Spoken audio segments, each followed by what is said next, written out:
Homéostasie, la spiritualité des profondeurs, le voyage guidé dans les mystères de l'esprit et le choc des convictions duquel jaillit la vérité. Mesdames et messieurs, un thème tout à fait homéostasique, sinon la deuxième partie de l'émission, l'homme noir et l'islam. Déjà, vous savez très bien que dans la première partie homéostasie, la spiritualité des profondeurs avait été choquée. D'entrée de jeu, nous avions dit à Abdullah qui était ce jour-là, ainsi que le cheikh Abdul Majid, qu'il n'y a aucun lien entre l'homme noir et l'islam. Sinon, l'esclavage. Parce que l'islam, sinon les Arabes avaient mis au fer les Noirs et les avaient emmenés jusqu'à Zanzibar là-bas. On nous a dit ça à l'école. Donc personne ne devrait normalement venir nous mener en bateau comme pour dire il y a une histoire, sinon une belle histoire entre l'homme noir que nous sommes et l'islam. Mais on nous avait démontré par A plus B que nous nous trompions à l'époque, dans la première partie, que l'homme noir avait une grande histoire avec l'islam, sinon avec le saint prophète lui-même, qui à son époque, en tout cas, ne faisait pas de différence des couleurs de quelque manière que ce soit, et avait même dans son entourage des noirs, dont l'un d'entre eux était même chargé d'annoncer la prière. Ah, ça avait scandalisé homéostasie la spiritualité des profondeurs. Nous nous étions dit, est-ce que Abdullah et Cheikh Abdul Majid sont en train d'amuser la galerie ou de nous dire des choses tout à fait historiques? Voilà pourquoi lorsqu'on remet la main sur eux, sur Abdullah, Cheikh Abdul Majid est pris dans l'engrenage des élections en RDC là-bas. Il aurait bien voulu être là, mais vous savez, même Internet est coupé. C'est ça l'Afrique. Impossible de le joindre. Donc lui aussi, il est dans ce tourbillon-là. Donc plaise à Allah lui-même au ciel de veiller sur ces élections-là de bout en bout jusqu'au résultat final. Mais au moins, mon frère Djibril est là. Bonjour. Ibrahim, pardon. Bonjour. Bonjour. Alors, Ibrahim comme témoin, Abdullah, c'est lui qui nous a embarqué dans cette affaire-là. L'homme noir et l'islam, deuxième partie. Pourquoi une deuxième partie, Abdullah? Une deuxième partie, parce que comme promis, le musulman n'a qu'une seule parole. Bismillahirrahmanirrahim, salatu wassalam ala rasulillah. Louange à Allah et que la paix et la bénédiction de Dieu soient sur toute personne ici présente qui recherche la guider. Alors, on avait promis qu'il y aurait une deuxième partie. Il y avait des révélations qui devaient être faites. Je vous avais parlé d'un livre révélateur qui changerait l'histoire, parce que comme vous le savez, l'écrivain Maxime Chatham disait que c'était les vainqueurs qui écrivaient l'histoire. Nous, on a décidé de changer un peu la donne. Et on va montrer un petit peu que l'histoire a été bien cachée pour les Africains. Chose promise, chose due, on dit que les musulmans, eux, quand ils ont dit quelque chose, ils y tiennent et ils réalisent leurs promesses. Mais qui donc ne réalise pas ses promesses? Alors, mon frère Abdullah, en tant que musulman, vous tenez parole, mais qui ne le fait pas? Après, maintenant, l'être humain est faible. L'être humain est faible. Après, vous n'indexez personne. Non, l'être humain est faible. Peut-être moi-même, il m'arrive de ne pas tenir ma parole et que Dieu me pardonne. L'être humain est faible. Mais comme nous dit le Très-Haut, il commence toutes ces sourates, excepté la sourate 9 qui s'appelle sourate Tauba, sourate le repentir, il commence toutes ces sourates par au nom du Clément, le très miséricordieux.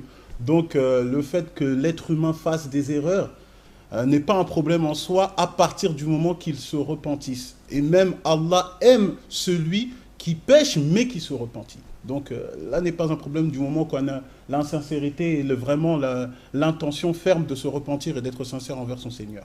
D'accord, mais on ne sait pas si vous avez conscience, si vous avez la profondeur même du thème que vous amenez aujourd'hui et surtout de la pensée du jour. Rendons à l'Afrique ce qui appartient à l'Afrique. Venant d'un musulman, ça scandalise homéostasie, la spiritualité des profondeurs. Et du coup, avant que nous n'entrions dans ce livre révélateur, une question à Abdullah. Mon frère, quel problème, quel lien entre l'Afrique et l'islam? De toute manière, déjà, le lien qu'il y a entre l'Afrique et l'islam est un lien qui se veut pour tous les peuples. Comme Allah nous dit dans le Coran, dans la sourate 21, verset 107, Allah nous dit au sujet de notre prophète bien-aimé, « Wa ma arsalnaka ila rahmatan lil alamin » Nous t'avons envoyé comme miséricorde à tout l'univers. Y compris l'Afrique. Y compris l'Afrique. Et à travers ce verset coranique même, on peut, si on en tire même l'esprit théologique, c'est très profond. Puisque quand on parle de miséricorde, Vous êtes sans ignorer, monsieur Alexis Bongo, que nul ne peut prétendre aller au paradis si ce n'est par la miséricorde de Dieu. Évidemment. Et donc, là, Allah nous indique que c'est par miséricorde qu'il a envoyé son messager. C'est-à-dire qu'il envoie son messager avec le seul moyen qui nous permet d'aller au paradis. C'est très révélateur et pour n'importe quel peuple qu'il soit, y compris l'Afrique. Je pense qu'il n'y a pas plus clair que cela. D'accord. Cela dit, mesdames et messieurs, on a planté le décor. On entre maintenant dans la deuxième partie de cette émission. Vous parliez d'un livre. Et nous sommes impatients de savoir de quel livre il s'agit.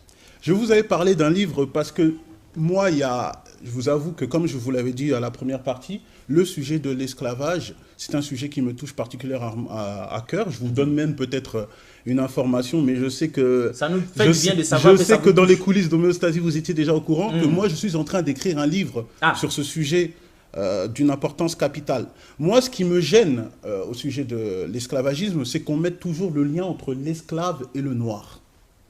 Ah oui. C'est-à-dire qu'on a omis tout le côté africain, le côté royaume, le côté conquérant de l'Afrique, tout le côté, je dirais, apport à la civilisation économique, l'Égypte antique, toutes ces choses-là, et même au sujet de l'islam, parce que les Africains font partie des pionniers qui ont permis la propagation islamique. On va voir ça après. Alors moi, j'ai voulu montrer qu'à travers l'histoire, déjà, l'esclavage n'est pas propre à l'homme noir.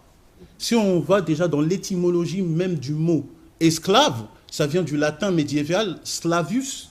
C'est parce que les Slaves étaient des esclaves. La Slovénie était des esclaves, et c'est de là que ce mot est tiré. Mais maintenant, on a cette malencontreuse habitude de, dès qu'on parle d'esclaves, on pense directement noir. Non. Tous, même homéostasie, la spiritualité. Non, et c'est l'amalgame justement. Quand il entend esclave, ça doit être un noir. Et c'est pour cela que c'était une amalgame que je voulais dissiper totalement. J'ai ramené avec moi un livre qui m'a coûté extrêmement cher à l'époque. Il m'a coûté 90 € parce que l'édition a été finie. Et ce livre est donc quand les Noirs avaient des esclaves blancs. C'est là-bas que vous devez le montrer, le livre en question. Quand les Noirs avaient des esclaves blancs. Quand les Noirs avaient des esclaves blancs. Voilà. Ah, d'accord. Donc, c'est par là-bas plutôt que vous devez le montrer pour qu'on puisse le homéostasier pour tout le monde. Quand les Noirs avaient des esclaves blancs. On est dans un film de science-fiction? Non, c'est fait par le journaliste Serge Billet, qui a fait de nombreux best-sellers comme Noir dans les camps nazis. Donc, c'est quelqu'un qui a fait de nombreuses recherches. Beaucoup d'historiens même pourront confirmer ces dires. Et donc, dans ce livre-là, on nous apprend déjà ce qui m'a plu dans ce livre, même s'il y a des choses à revoir, bien entendu. Dans ce livre, ce qui a été bon, je vais vous lire même une petite partie pour que vous voyez un petit peu l'envers du décor. Vraiment. Hein, l'envers du décor. Alors voilà ce qu'il nous dit pour commencer. Le Moyen-Âge fut plus particulièrement en Afrique de l'Ouest une période faste, marquée par un bouillonnement culturel, un développement économique et une stabilité politique incarnée par trois grands empires. Il parle de quoi? Il parle de l'empire du Ghana, l'empire du Mali et l'empire du Sagaï. Authentique. Qui égalaient en puissance leurs lointains voisins européens avec lesquels ils entretenaient des relations suivies. Ces empires dressés dans ce qu'on appelait autrefois le Soudan occidental étaient si riches que leurs souverains se permettaient de s'offrir des esclaves blancs. Vous avez bien lu? Oui. Vous voulez le lire à ma place? Donc ça, c'est juste pour vous dire que tellement ces empires étaient riches... Les souverains de ces empires-là se permettaient. Ils étaient tellement riches. Tellement riches que forts, quand ils faisaient des accords commerciaux avec les empires arabes, les empires berbères, je vous rappelle qu'à cette époque-là, il y avait l'Andalousie musulmane, c'est-à-dire l'Espagne et le Portugal, toute cette partie-là était musulmane. Les Maures, par exemple, où il y avait des Arabes noirs et blancs, comme je vous l'ai dit, la couleur arabe n'était pas homogène, avaient conquéri une petite partie de l'Europe, et ils avaient des esclaves blancs. Des esclaves blancs. Des esclaves blancs. Et ces souverains-là, quand ils faisaient des échanges commerciaux, on leur donnait des esclaves blanches. Pour eux, c'était même un prestige d'avoir quelques esclaves blanches. Il est là le topo. Je vais vous donner un autre passage. Rapidement, parce que des questions se bousculent sur nos lèvres. Ne vous inquiétez pas, tout cela va être un tsunami de questions. Regardez. Alors, la tradition orale africaine depuis longtemps établit que les fondateurs de l'empire de Ghana étaient des Souniké, un peuple qui prend sa source dans l'Égypte ancienne, l'Égypte antique, et on retrouve encore aujourd'hui dans toute l'Afrique de l'Ouest. Tout part d'un grand guerrier noir prénommé Dinga. Donc lui, le roi Dinga, c'était le roi du royaume Souniké, le royaume du Ouagadou pour être précis. Donc c'est à cette époque également que seraient apparus en terre ouest africaine, selon l'ethnologue Youssouf Tata Cissé, les premiers esclaves blancs. Oh. Terme qui désigne ici particulièrement les Berbères et les Arabes. L'armée de Dinga n'était pas composée que de Noirs, explique le chercheur malien. Ils avaient aussi recruté des Blancs de gré ou de force partout où ils passaient. Recruter des Blancs de gré ou de force. À cela, il faut ajouter des esclaves blanches que ces hommes ont ramenés de toutes les contrées qu'ils ont traversées pour en faire des concubines. Dinga et ses guerriers ont eu naturellement des petits métis avec ces femmes. Ils ont reconnu les mêmes droits qu'aux autres enfants souniqués. Mon frère Abdoullah, nous vous aimons beaucoup. Hein? On aime l'islam et on aime le saint prophète lui-même. Surtout qu'il ne disait que la vérité. Donc nous n'aimons pas, dans notre malheur, dans notre misère, nous n'avons pas besoin que quelqu'un vienne enjoliver la situation, comme pour nous dire que dans l'histoire de l'humanité, il fut une époque où les Noirs que nous sommes avaient comme ça des esclaves blancs, qui plus est, même des esclaves blanches, nous en faisions, à ce qu'il paraît, à en croire l'auteur de ce livre, nous en faisions même nos concubines, au point d'avoir même des enfants métis avec eux, avec elles, pardon. Incroyable mais vrai. Abdoullah, on croirait entendre un panafricaniste. Mais déjà, je suis musulman en premier lieu. Si maintenant le terme panafricanisme est vouloir l'autosuffisance du peuple africain, je suis le premier des panafricanistes. Parce que les panafricanistes, ils remettent toujours en cause tout ce qu'on nous a appris à l'école. On dirait que ça devient une manie comme ça là. Il y a des choses vraies. De tout bouleverser. Bon, moi-même qui ai grandi en Europe, moi-même qui étais à l'école en Europe, bah, vous savez, quand moi j'étais à l'école, plusieurs fois j'entendais des propos qui m'ont assez agacé. Tout d'abord, quand on désignait l'Afrique, on nous a d'abord donné le terme pays sous-développé. Bon, quand ça faisait un petit peu trop moche de dire pays sous-développé, on nous dit pays du tiers-monde. Bon, et puis après, quand ils ont vu que les Africains, quand même, il y a des gens qui réfléchissent, bon, pays en voie de développement. Bon, ça m'a un petit peu agacé. Voilà. Il faut savoir qu'il y a des choses que, effectivement, c'est le vainqueur qui écrit l'histoire, je vous l'ai dit. Et nous, en tant que musulmans, nous allons remettre en cause certaines choses qui ont été dites. Tout simplement parce que je veux donner la phrase de l'un des fondateurs des 4 grandes écoles de l'islam, l'imam Shafi'i, qui nous dit un peuple qui ne connaît pas son histoire est voué à disparaître. C'est clair. Donc, je vais vous donner un simple exemple. Quand on parle, par exemple, de la découverte de l'Amérique, par Christophe Colomb. On a toujours appris à l'école que c'était Christophe Colomb. Évidemment, on nous a dit ça. Je vous dis que c'est faux. Ah. Moi, je vous dis que c'est totalement Vous pesez faux. bien vos mots. Et vous savez que le monde entier vous regarde. Je pose ça sur la table, c'est Avec faux. mon frère ici, nous sommes innocents, ça n'engage que vous. Ça n'engage que moi, mais ça engage aussi la BBC. Ah. Parce que la BBC a fait un rapport de qualité pour dire qu'effectivement, il y avait de la présence africaine avant Christophe Colomb. Avant Christophe Colomb. Ils ont découvert que là-bas, il y avait des racines même de personnes qui parlaient de l'islamo-mandingue. Je vous donne même, par exemple, le livre de Ivan van Sertima, qui était un professeur à l'université de Rutgers, qui a fait un livre qui s'appelle « Ils étaient avant Christophe Colomb en Amérique ». Il y a aussi un autre livre. Authentique. Ce livre existe. Ce livre est On connu. peut le trouver quelque part. Vous tapez, vous le trouvez. Je peux donner même une autre référence. Par exemple, une femme qui s'appelait, c'était une duchesse à l'époque de l'Andalousie musulmane, une duchesse qui s'appelait Luisa Isabella, qui, elle, a trouvé des manuscrits datant de l'Andalousie musulmane, où elle a vu des écrits arabes qui disaient que les Andalous musulmans étaient déjà partis en Amérique. Bien avant Christophe Colomb. Bien avant Christophe Colomb. Je vous dis même que les Chinois étaient déjà partis en Amérique, les Vikings étaient déjà partis en Amérique. Et pour être bien précis, même un Chinois musulman qui s'appelait Hajj Mahmoud. Et les gens n'ont qu'à faire leurs recherches. Qu'est-ce qui s'est passé? Christophe Colomb, pour être plus clair et soyons clairs et posons ici sur la table, voilà, nous avons besoin de clarté. Christophe Colomb est parti en Amérique pour faire un génocide et tuer les gens qui étaient là-bas. Ah. Parce que quand l'Andalousie musulmane a été reprise par les chrétiens, il y a ce qu'on appelle l'Inquisition, la Reconquista, sous l'ordre de Isabelle Castille, dit Isabelle la catholique, qui a voulu éradiquer toute trace de judaïsme ou d'islam, parce que je vous le rappelle, hein, à l'époque d'Andalousie musulmane, même les juifs vivaient en prospérité en terre musulmane. Alors quand les chrétiens ont repris ces terres, ils ont fait un total génocide. Et ils ont envoyé Christophe Colomb faire un génocide là-bas en Amérique. Les chrétiens ont envoyé Oui, Christophe ça Colomb. c'est historique, tout le monde peut faire ses recherches, ça c'est vraiment clair et net. Ça énerve les chrétiens, mais on accepte. S'ils peuvent démontrer ou prouver le contraire, ils n'ont qu'à venir ici. Seulement aujourd'hui, nous sommes là pour revoir l'histoire. Et je donne encore des sources. Hein, pour on vous écoute. Toute personne qui Donnez-nous tout ce que vous avez, parce que là... Il y a encore Léon Viviere, qui est professeur à Harvard, qui lui-même a fait aussi un livre, L'Afrique et la découverte de l'Amérique. L'Afrique et la découverte de l'Amérique avant Christophe Colomb. Je vous donne encore un autre livre, toujours de la duchesse Luisa Isabella. Elle a fait 2 livres. Un livre qui s'appelle Africa versus America et un livre Ils y étaient avant nous. Des sources qui pleuvent comme la pluie. C'est quoi ce que nous entendons ce soir? Moi, je vous donne des révélations, je vous l'ai dit. On a toujours voulu rabaisser l'Afrique. Ah. Ça, c'est un fait. Ça, c'est clair. C'est un fait. Malheureusement, la chose qui nous attriste profondément, nous, en tant que musulmans, hein, c'est qu'il y a eu un grand, si je puis dire, épistémicide. L'épistémicide, c'est-à-dire de tuer l'histoire d'un peuple, de telle sorte que le peuple soit comblé d'un complexe énorme. Énorme. Et ça a marché. Et ça a marché. Mais par contre, le musulman ne se retrouve pas dans ce panier-là. Je vais vous donner un simple exemple.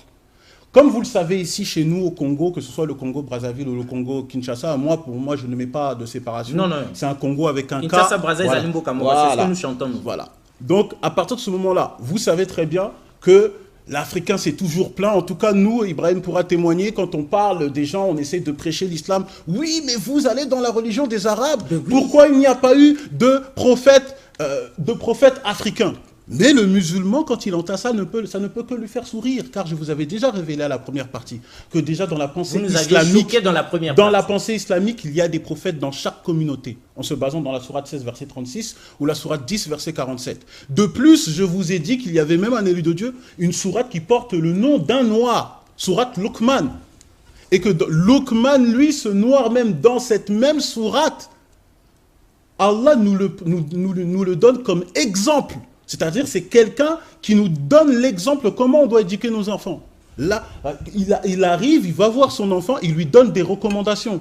Ya Bunaya, la tushrik billah. Oh mon fils, n'associe pas à Allah. Donc ça remet en cause toute l'idéologie que les Noirs, c'était des païens qui adoraient plusieurs divinités, ils n'ont jamais connu un Dieu unique. Non, le Coran vient contredire ça clairement. Donc quand quelqu'un vient nous dire que oui, l'Africain n'a jamais connu Dieu, nous, les musulmans, qui a pleinement connaissance du Coran, ça ne peut que le faire sourire. Est-ce que vous me comprenez? Ça ne peut que le faire sourire. Et on s'efforce de vous comprendre. Et ici, le problème qu'il y a, donc ce complexe, cet épistémicide, a développé que maintenant, il faut combler ce trou. Certains ici, là, au Congo, vous le savez mieux que moi, chacun se réclame prophète. Il y a des prophètes au Congo Nous en avons en quantité. Plus que même il y en a eu dans l'Ancien Testament. Comment vous allez expliquer ça, monsieur Alex? Comment on va expliquer cette chose-là? Plus de prophètes ici qu'il y a eu dans l'Ancien Testament. Ça, c'est un problème d'épistémicide. Et donc, nous, en tant que musulmans, nous avons déjà des recommandations islamiques qui ne nous permettent pas de tomber dans ce piège-là. Déjà, comme je vous l'avais dit la dernière fois, juste pour revenir sur le texte, sur le livre que je vous ai donné, le fait qu'il y ait eu des esclaves blancs, ce n'est pas forcément une chose que nous, on va approuver. On ne va pas approuver cette chose-là.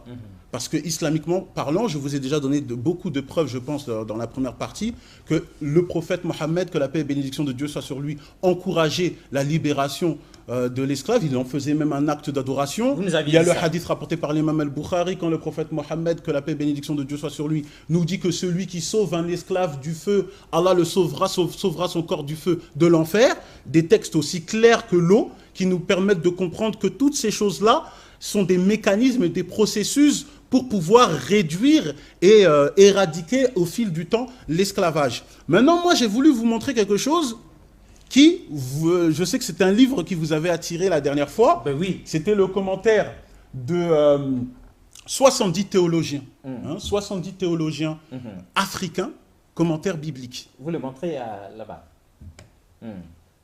70 théologiens. 70 théologiens bibliques, qui a été approuvé par les plus grands théologiens d'Europe, dont l'un avec qui j'ai eu la chance de débattre, M. Henri Blocher. Donc, je montre.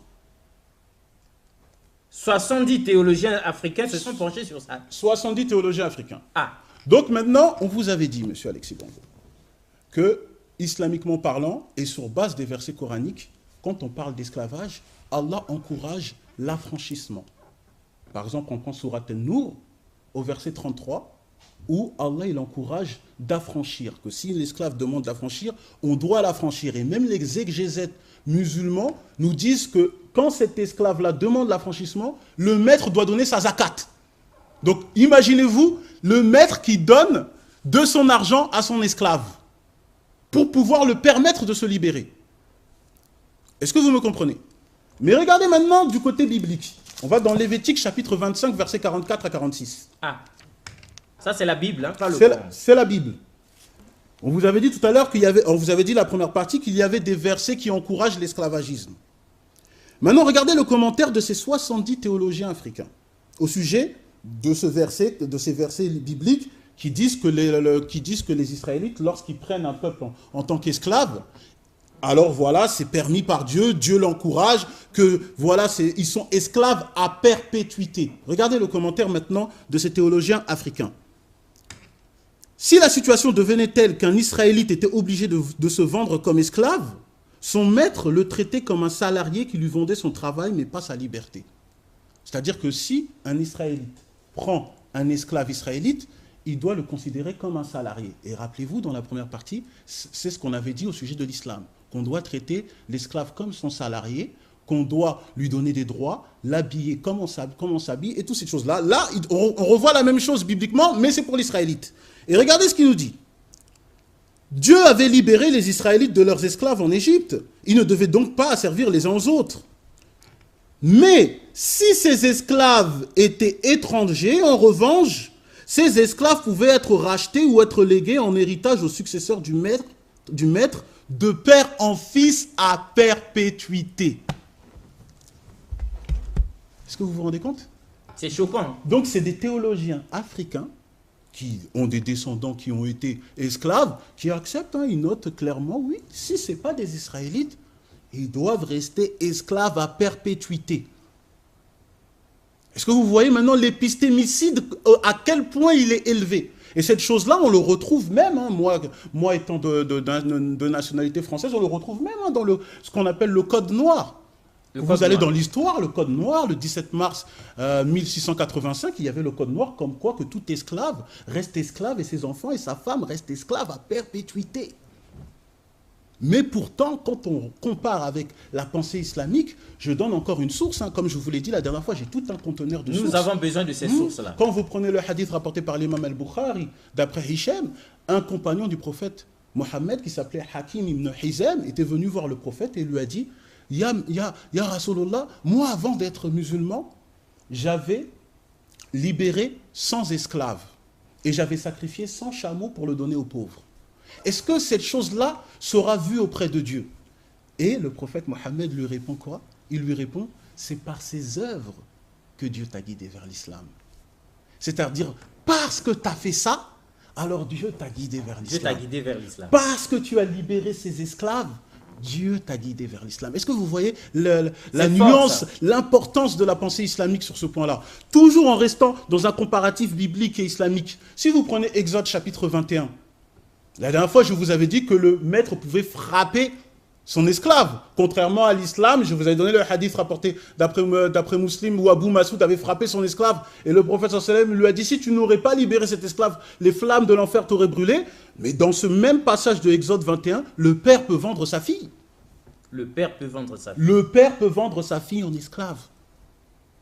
Et pourtant, quand vous regardez toute l'histoire de l'esclavagisme, parce que je vous l'ai dit, l'esclavagisme a été en tout temps et en tout lieu, si vous comparez même, par exemple, avec chez les Grecs, dans le temps de Périclès, vous allez voir que les esclaves, on leur donnait même un travail comme policiers dans le but qu'ils deviennent libres. Vous prenez même chez les Aztèques, quand quelqu'un est esclave, ses enfants naissent libres. Mais là, dans la pensée biblique, vous voyez que même un père peut vendre sa fille en tant qu'esclave, chose qui est totalement interdite en islam.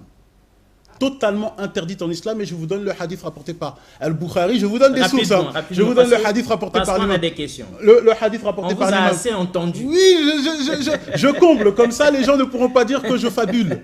Donc, il y a le hadith rapporté par l'imam Al-Bukhari où le prophète Mohammed a dit que le Dieu n'accepte pas la prière de 3 personnes. Et parmi ces personnes, c'est celui qui prend une personne libre et qui le réduit à l'esclavage. Regardez. Regardez la spiritualité de ce texte. C'est très fort. C'est-à-dire que le lien, la prière, c'est le lien qu'on a, c'est le câble qu'on a avec Dieu.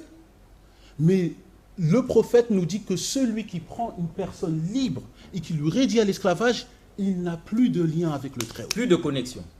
Je pense qu'il n'y a pas plus clair que ça, monsieur Alexis. Il n'y a pas plus clair que ça, mais frère Abdullah, même si nous sommes un peu pris de court, même si nous accusons ces uppercuts de vérité, mais il n'en est pas moins vrai, mesdames et messieurs, et ça c'est historique.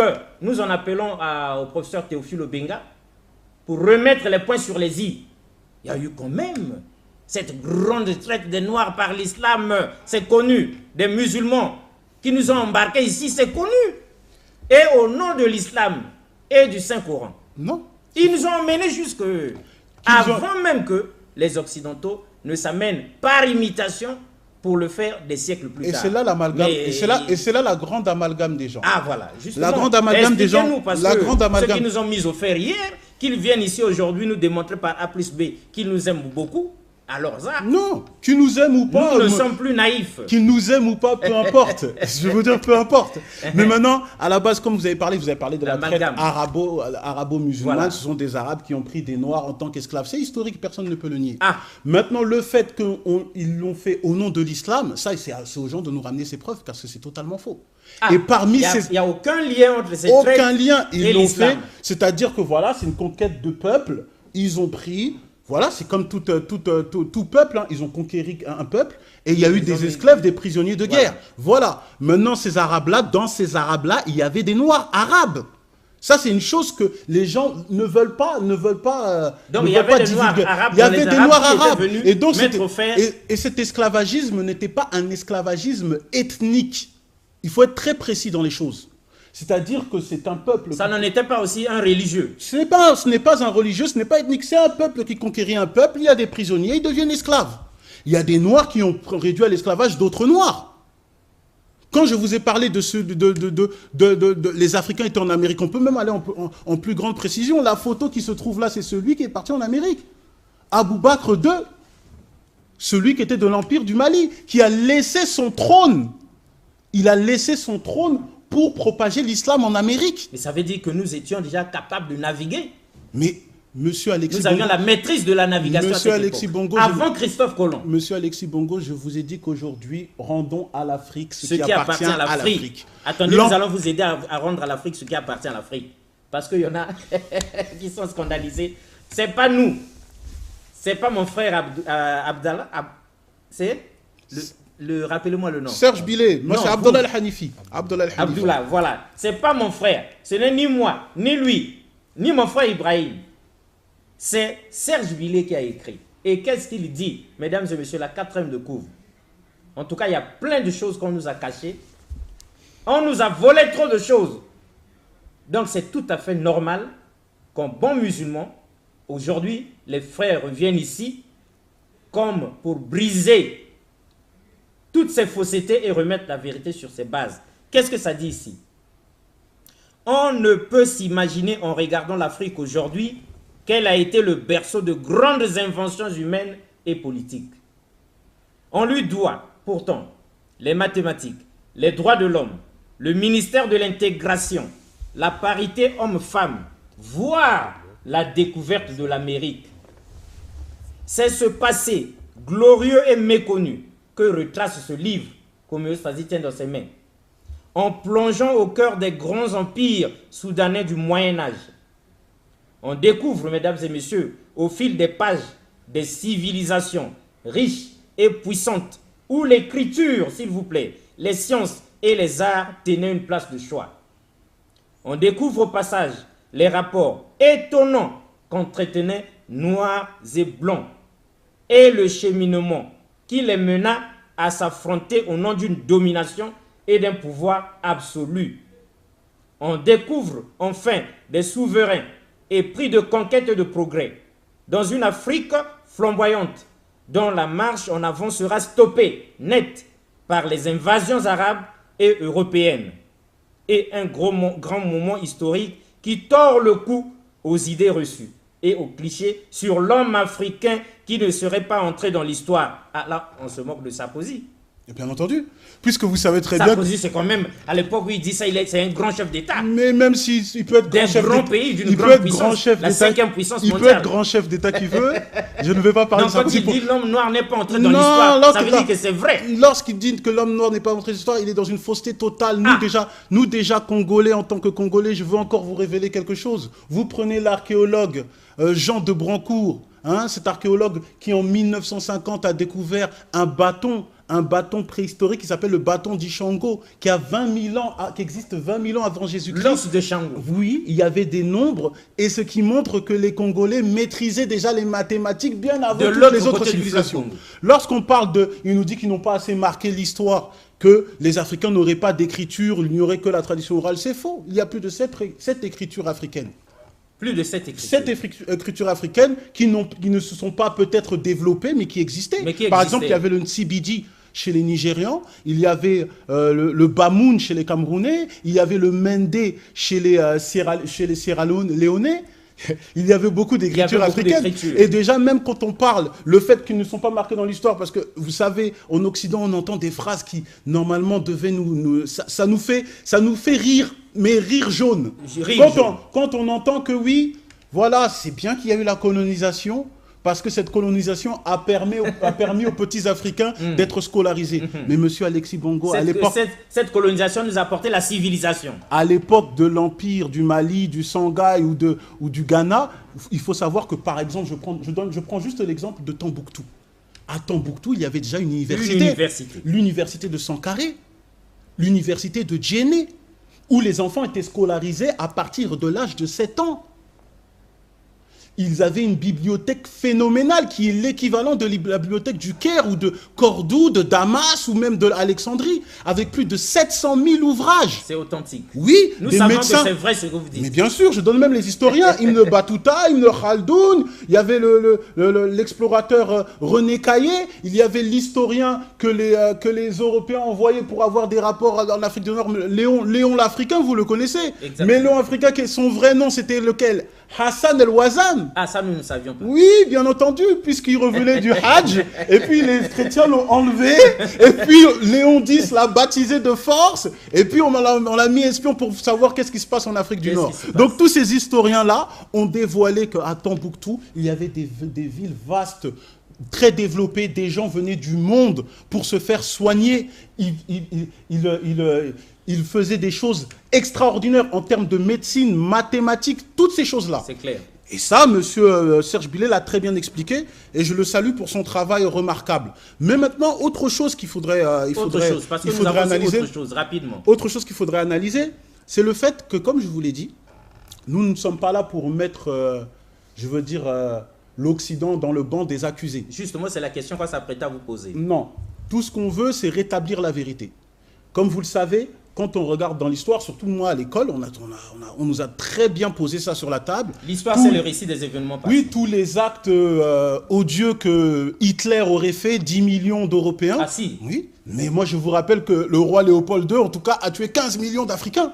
Bien plus qu'Hitler. Plus de 15 millions d'Africains. Le roi Léopold II a tué plus de 15 millions d'Africains. Et la chose qui est étonnante avec le roi Léopold II, parce que j'ai étudié ses écrits, c'est que quand j'ai lu des dires de Léopold II, cela m'a fait sourire. Parce que Léopold II a dit à ses missionnaires, allez évangéliser le Congo. Mais ce n'est pas un peuple comme les autres, car c'est un peuple qui connaissent déjà Dieu. C'est authentique, on sait que c'est vrai. Il dit, ils connaissent déjà Dieu.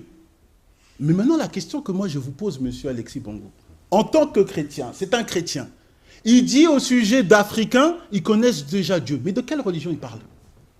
Sachant que pour qu'ils disent qu'ils connaissent déjà Dieu, il faut qu'ils reconnaissent que le Dieu qu'ils reconnaissent est son Dieu à lui.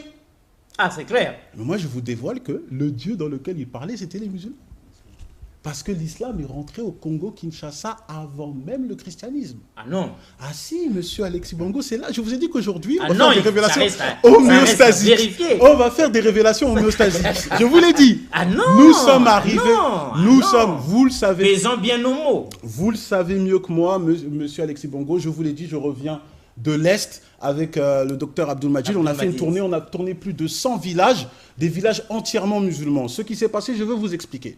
Certains Africains vont nous dire non, l'islam est rentré au Congo-Kinshasa par Chipotype, l'esclavagiste Chipotype qui avait pris... Non, moi je vous dis non. L'islam est rentré bien avant. Bien avant. Bien avant, puisque le Swahili n'est que... c'est une langue qui est la cause du rapport que les Arabes avaient avec les Africains dans le commerce. Dans le Swahili, il y a beaucoup de dérivés en arabe. Ah. Il y en a beaucoup. Et donc, l'islam était déjà rentré dedans. Quand il y a eu l'indépendance du Congo, les Belges sont venus faire un travail, dont Léopold II, c'est pour ça que je vous ai dit. Léopold II est venu pour éradiquer l'islam du côté Est. Quand vous allez Ça, nous ne le savions quand pas. vous allez à la ville Kasongo, la première ville islamique du Congo. Mais quand vous allez maintenant, il n'y a plus de mosquées. Il n'y en a plus beaucoup. Les mosquées ont été remplacées par des cathédrales. La plus grande cathédrale de Kasongo, à l'ancienne, c'était une mosquée. Les musulmans étaient là-bas. Il y avait celui qu'on appelait Mohamed ibn Khalfan, qui était tanzanien. Il était parti là-bas propager l'islam.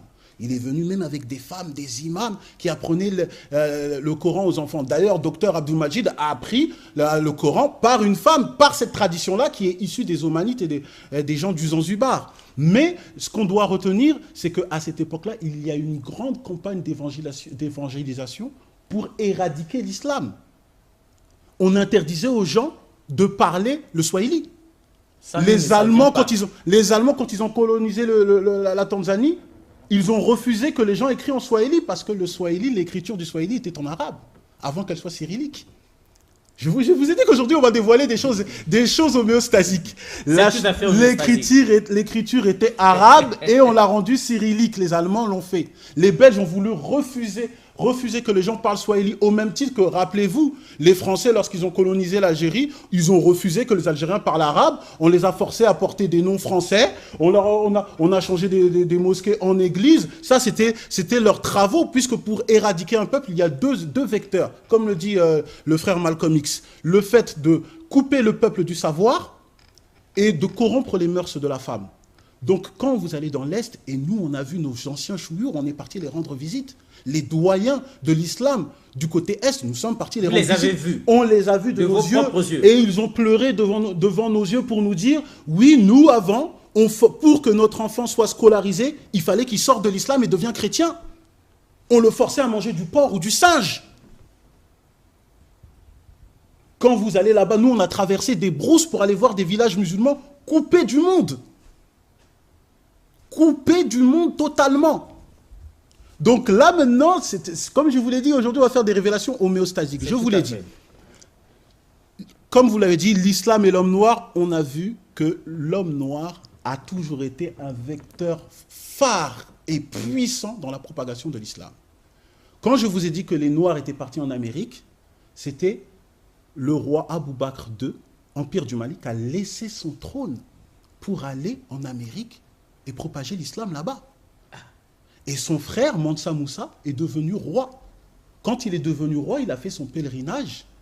Et son pèlerinage a été relaté par tous les historiens comme étant phénoménal parce qu'il était extrêmement riche en or. Il a été déclaré comme l'un, pour ne pas dire l'homme le plus riche que la terre ait connu. On a déjà lu ça. Oui. Et Mansa Moussa, cet homme-là, pendant qu'il faisait ses commerces-là, mais des Arabes et des Turcs aussi, lui ont donné comme prestige quoi? Des esclaves blanches. Ah. Et je veux vous relire encore ce passage. On aime bien ces esclaves blanches-là. Ça devait être magnifique, cette histoire d'esclaves blanches-là. Je ne sais pas si c'était magnifique quand même, ouais, puisque en tant que musulmans, nous ne voulons... Voilà. Les marchands d'esclaves. Les personnages de la suite se mirent à acheter des femmes esclaves de la suite de Mansa Moussa. Des esclaves aux Turcs, des esclaves abyssins, des chanteuses qui étaient des esclaves blanches chrétienne que les Turcs se procuraient notamment à Bagdad. Parce que vous êtes sans ignorer que si on relate l'histoire, l'Égypte avait conquéri les Turcs étaient devenus esclaves, mais les Turcs ont fait un coup d'État et ils ont repris l'Égypte et ils ont réduit à l'esclavage des Égyptiens, des Blanches, et donc ils ont fait du commerce avec Mansa Moussa, il avait des esclaves blanches. Donc vous voyez ces révélations. Il y a plein de choses qui ne tiennent pas debout. Quand nous entendons mon frère Abdullah parler, on se rend compte que souvent nous sommes trompés, même dans les plus grandes universités du monde. Du coup, jusqu'où allons-nous supporter le mensonge?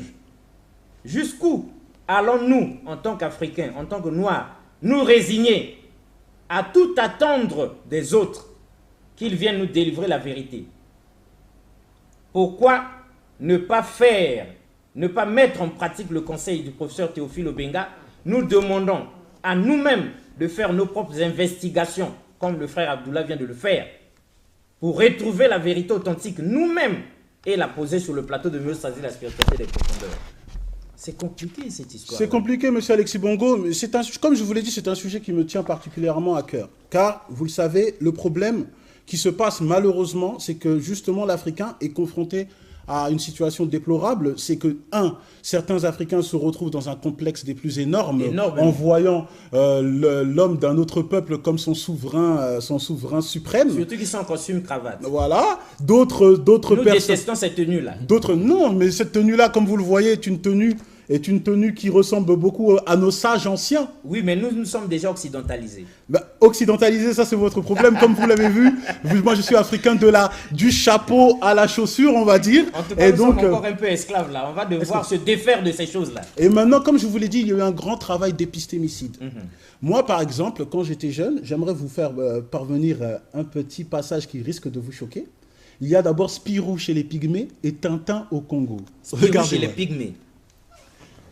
On essaiera de mettre évidemment, cette image. Spirou chez les Pygmées. Tintin au Congo. En clair, vous voulez nous dire quoi? Comme vous le voyez dans Spirou chez les Pygmées, ouais. Spirou, pour expliquer aux téléspectateurs, Spirou aperçoit un petit noir dans la brousse, bien entendu, sans habit. Et puis Spirou se lave et le petit noir lui demande « Mais qu'est-ce que tu es en train de faire ?» Il dit « Mais je suis en train de me laver. » Il faut montrer Spirou. On peut toujours zoomer là pour que les gens... Ça va être difficile de voir. Ça va être difficile. Si, c'est facile. On va retrouver Spirou et le petit négro là. Oui, c'est bon. Continuez de nous expliquer. Donc Spirou voit le petit noir. Le petit noir regarde Spirou en train de se laver. Et il demande, mais qu'est-ce qu'il est en train de faire?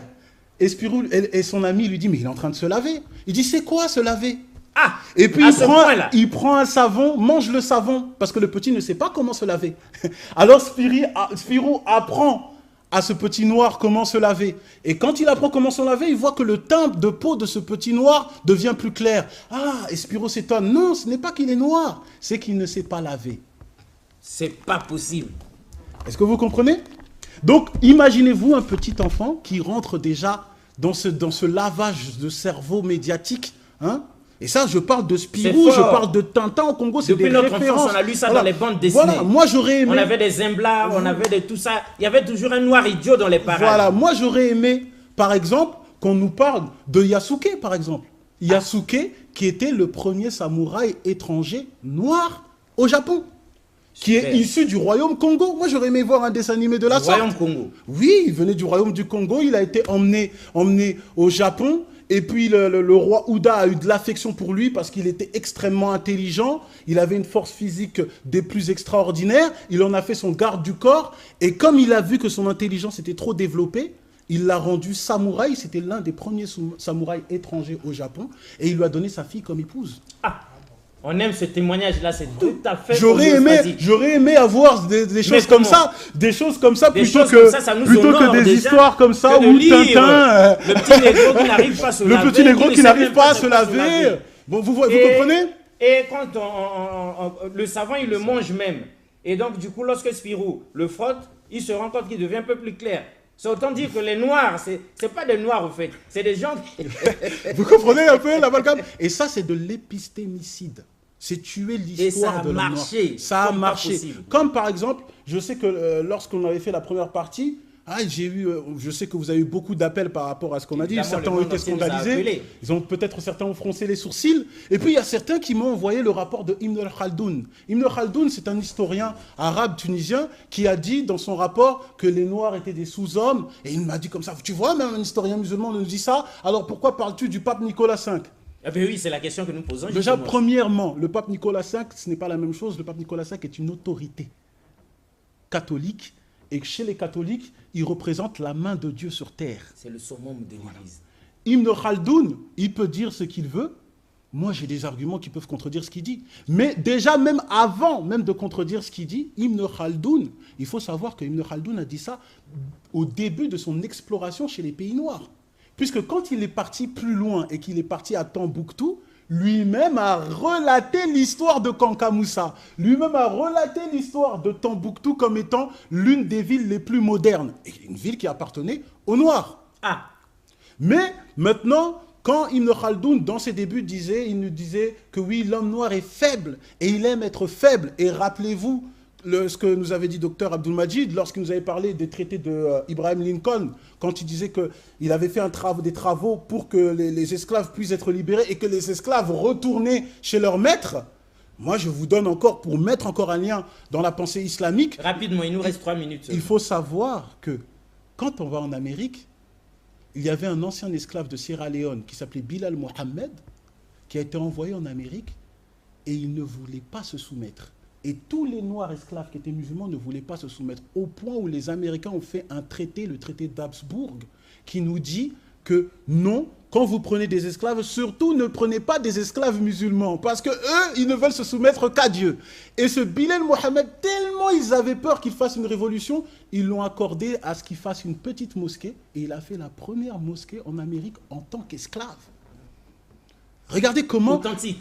Je vous dis, Bilal Mohammed, en tant qu'esclave. Et donc, comme on l'a dit, l'homme noir musulman a marqué l'histoire. Il a laissé son empreinte dans l'islam. Et la preuve, je pense, la plus considérable, c'est quand vous allez en Somalie, il y a une mosquée qui s'appelle Masjid al-Qiblatain, c'est-à-dire la mosquée aux deux Qibla, aux deux directions. Pourquoi? Parce que quand les musulmans ont commencé, on se dirigeait dans nos prières vers Jérusalem. Et puis en l'an 2 de l'Hégire, on s'est dirigé vers la Mecque. Et comme à cette mosquée, qui se trouve en Somalie, c'est la mosquée de Zeila, on a trouvé deux Qibla, cela prouve que cette mosquée a existé dès le début de l'islam. C'est-à-dire que dès le début de l'islam, les Africains étaient déjà impliqués dans la propagation islamique. La Somalie en question, c'est en Afrique. Oui, c'est en Afrique, c'est la Somalie. Je vous ai rappelé que les premiers musulmans étaient partis se réfugier sur un royaume noir, l'Abyssinie, chez le roi Négus, rappelez-vous. Donc le roi Négus a participé à l'expansion de l'islam, l'Afrique. On s'en rappelle, mesdames et messieurs, c'est tout à fait homéostasique. Que dire alors de tout ce qu'on nous a déjà dit avant, de tout ce qu'on nous a fait avaler avant, alors que c'est même pas ça. On a bien l'impression, mon frère Abdullah, on a l'impression qu'on doit même revoir le contenu des enseignements, des cours d'histoire qui sont donnés dans nos écoles, dans nos universités, parce que ça ne colle pas avec la réalité. Avec de telles leçons, comment voulez-vous que l'Afrique puisse s'émanciper? Autre chose, monsieur Alexis Bongo, qui me tient à cœur, excusez-moi. Oui, c'est pour nos sœurs africaines. C'est pour nos sœurs africaines. Rappelez-vous, je sais qu'il y a certaines de nos sœurs africaines qui ont été troublées par les propos des rabbins qui ont été rapportés par la tradition de Rachi, lorsque on avait dit qu'on avait relaté le passage dans Genèse chapitre 12, verset 11, quand Abraham s'apprêtait en Égypte et que les rabbins juifs ont traduit ça littéralement comme « tu t'apprêtes à aller dans un peuple qui n'ont pas l'habitude de voir de belles femmes ». Bon, pour rassurer et donner le sourire à nos sœurs africaines, je leur dis que non, il y a des textes hébraïques plus anciens, faits par les sages Tanaïm, c'est-à-dire les sages de la Mishnah, de la mise en écrit de la tradition orale juive, qui nous disent des commentaires beaucoup plus reluisants pour la femme noire. Par exemple, je l'ai dans le Nombre chapitre 12, verset 1, où on nous relate quand Moïse a marié Sipora. Et on nous dit, il a marié une femme couchite. Couchite, qui veut dire une femme noire, une femme éthiopienne. Or, Sipora n'était pas éthiopienne. Sipora était madianite. Alors les rabbins expliquent pourquoi on l'a surnommé la couchite. Voilà ce qu'ils nous disent. Ils nous disent, cela nous apprend que tous s'accordaient sur sa beauté. De même que l'on ne peut que s'accorder sur la couleur noire d'un couchite. La valeur numérique des lettres de ce mot est la même que celle de belle d'aspect. Parce qu'il y a une lecture juive qui s'appelle la Gematria, et on nous dit que la valeur numérique de noir est la même que belle d'aspect. Et il nous dit que certaines femmes sont belles en beauté, mais quand on dit à une femme qu'elle est couchite, c'est qu'elle est à la fois belle en beauté, mais en état d'esprit. Mais pourtant... Doublement belle. Doublement belle. Et vous voyez, ça on aime. Ça c'est des choses qu'on essaie de... Non mais ça c'est de très bonnes choses. On aime ça pour vous rendre hommage aux belles femmes de chez nous. Mais, comme il nous reste quelques secondes seulement pour l'atterrissage, on redit aux Africains que nous sommes. Jusqu'à quand allons-nous rester dans le complexe d'infériorité, dans tous les complexes avilissants? Parce que c'est clair et net et c'est connu. L'État béninois a réclamé qu'on lui rende toutes les œuvres d'art volées par la France jadis. C'est fait. Excusez-moi, monsieur Alexis Bongo. Ah. Vous parlez des œuvres d'art. Rappelez-vous qu'il y a la Vénus noire. Connaissez-vous l'histoire de la Vénus noire? Non, la Vénus, oui, mais noire, non. La Vénus noire, monsieur Alexis Bongo. Aujourd'hui, je vous ai dit que c'était homéostasique. Hein. C'est homéostasique, mais il vous reste 30 secondes seulement pour en parler. Brièvement, la Vénus noire, est une femme africaine qui, à l'époque, entre 1800 et 1815, les Blancs étaient tellement subjugués par sa morphologie généreuse qu'ils en ont fait une exhibition en Angleterre de 1805 en 1815. Ah oui. Elle en est morte. Et puis quand elle est morte en Angleterre, on a pris son corps, on ne l'a pas enterré. Non. On l'a exposé dans des musées jusqu'à ce qu'elle se retrouve dans le musée de l'homme empaillé jusqu'en 2002. Jusqu'en 2002. Jusqu'en 2002. C'est en 2002 qu'on l'a remis en Afrique du Sud pour pouvoir l'enterrer. Donc, tellement ils ont été subjugués par sa morphologie, on va dire, exceptionnelle, qu'ils en ont fait un cobaye et une œuvre d'art et elle ne méritait même pas des obsèques dignes de ce nom. Voyez donc la gravité de la chose. Voyez la gravité de la chose, nous la voyons clairement et nettement, mesdames et messieurs, c'est l'atterrissage comme pour dire, rendons à l'Afrique ce qui appartient aux Africains. Rendons à l'Afrique ce qui appartient à l'Afrique. Voilà la pensée du jour, tout à fait homéostasique de notre frère Abdoullah, que nous saluons très respectueusement avec nos félicitations, mais ce n'est que partie remise, parce que toutes les vérités entendues ici nous ont choqués, nous n'en revenons pas. Moins encore, Lord Beldi Touma, comme pour dire, quand les Noirs avaient des esclaves blancs, pourtant c'est écrit, mais nous n'en revenons pas, nous serons bien obligés de lire ce livre pour vous, mesdames et messieurs, et pourquoi pas de l'homéostasie au retour de Abdoullah, parce que ce n'est que partie remise. Mon frère, merci d'être venu, et à tous les Africains, l'heure de l'Afrique a sonné. Il faudrait que nous-mêmes, nous retrouvions la fierté d'être Africains. Au revoir et à la prochaine. Merci beaucoup.